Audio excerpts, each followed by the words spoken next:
For some people, nothing is more satisfying than pushing their personal limits and seeing to what extremes they can go. Whether that's climbing a mountain or traversing untraversable terrain, there is no challenge some of us will not accept. For other people, nothing so lofty or exciting consumes their lives, but they are subject to accidents that may be just as extreme. In both cases, when things go really wrong, the results can not just be deadly, but sometimes unsolvable, and the victims are lost, unable to be located or retrieved ever again.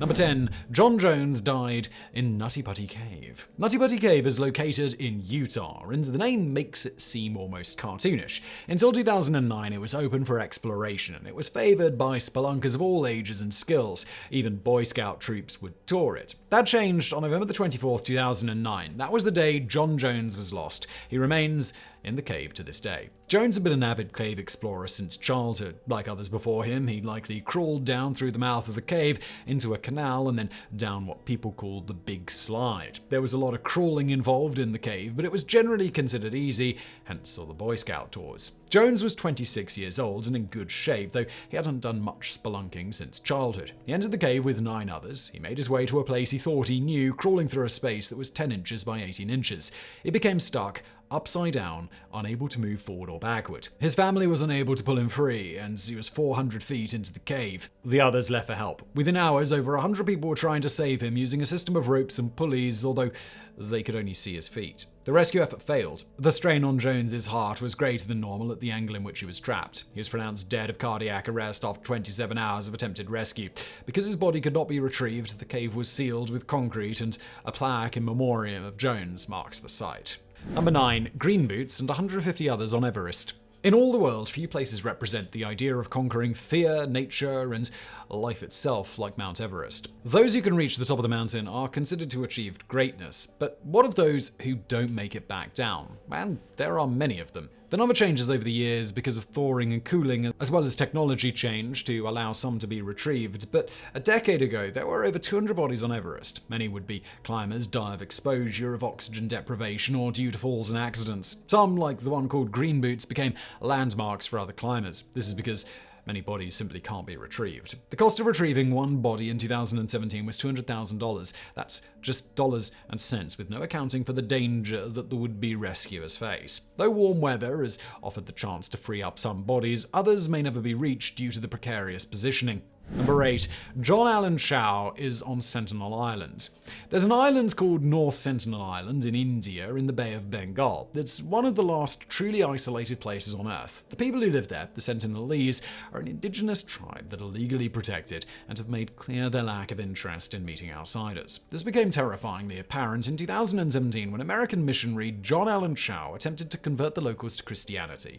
Chau was aware that the local population was hostile. He had been warned by fishermen to stay away. Despite this, he landed on the island in an attempt to befriend the population.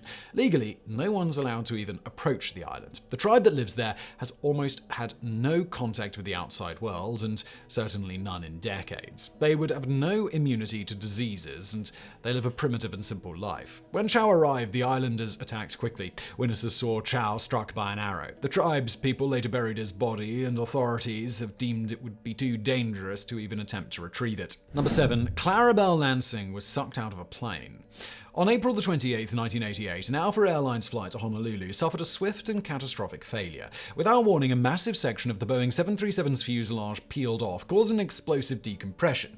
An 18-foot section of the roof vanished in an instant, and with it, flight attendant Clarabelle Lansing. She had been serving drinks to passengers. 60 passengers on the flight were injured, but none fatally. Only Lansing was lost, pulled out in the blink of an eye. Her body was never found. An investigation afterwards suggested that poor maintenance and age were the likely causes of the accident. Number 6. 2 climbers were lost on an Alaskan mountain. Many things can potentially go wrong when climbing a mountain. Bad weather, equipment failure, rock slides, and more are all risks, and so are avalanches. Back in 2018, climbers Marc-Andre Leclerc and Ryan Johnston were taking on the Mendenhall Towers, a pair of jagged peaks that reach 7,000 feet above some Alaskan ice fields. Both men were very experienced, but in 2018, all their skills couldn't help them. At some point, the men posted a photo from one of the peaks, having climbed a route route that was not previously used by other hikers. However, they were never heard from again after that, and search teams and helicopters were only able to locate the ropes the men had left behind. Rescue efforts were continually dashed as the avalanche risk was deemed too high. The bodies of the two men were never even seen, and despite numerous agencies offering aid, the rescue effort was abandoned after several months. Number 5. A Kelowna hiker was lost in a creek. In 2011, Scott Lawler was hiking along a deer path with friends near Kelowna, British Columbia. Lawler and his friend, Daniel Lovegrove, slipped and fell 200 feet into Monashee Creek. Both men died, but only Lovegrove's body was ever recovered. Search and rescue teams went to look for the men, and for a moment they'd located Lawler. He had become trapped in a log jam in the creek. During the rescue attempt, the jam broke apart, and Lawler was lost again. The entire creek bank collapsed, a massive segment some 2 to 15 feet long by 8 feet high. A chasm was created, suspected to be around 10 feet deep, and Lawler's body was pulled into it before being covered by rocks, some weighing upwards of a ton. Combined with the current in the location, the prospect of retrieving the body became impossible. Number 4. Florida man's house was swallowed by a sinkhole.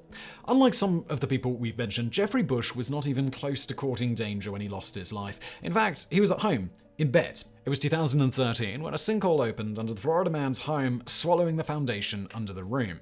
The bedroom collapsed, crushing Bush, but the remaining structure was deemed too unstable for rescue attempts. As time passed, the situation only got worse. What started as a 15 feet deep hole began to grow. By the next night, they estimated it was 100 feet deep. Bush's brother tried to rescue him, digging through the rubble in the ever-sinking structure until he himself needed to be rescued. Authorities deemed the property so unstable that they destroyed both the house and the ones on either side of it.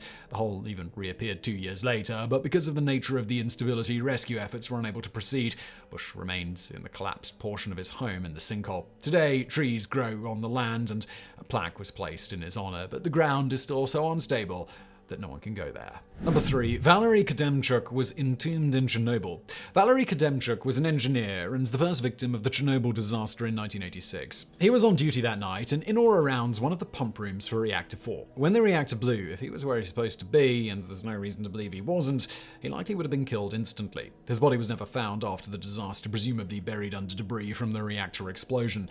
Because of the nature of the disaster and the need to contain it quickly, there was simply no way anyone could practically look for him. One co-worker, a man named Vladimir Shashenkov, attempted to rescue his co-workers but failed and died in the process. His body was recovered, however. As for Khodemchuk, he has since been entombed in what remains of the reactor. The reactor was encased in concrete after the disaster to prevent the spread of nuclear material, and as a result, Khodemchuk's body was sealed in as well. Number 2. Devin Westenskow was lost in a mine shaft. Devin Westenskow was out exploring with some friends in Nevada in 2014. Somewhere northwest of Reno, he fell into the open shaft of an abandoned mine, falling 200 feet into the earth. Incredibly, he survived the fall, trapped under debris.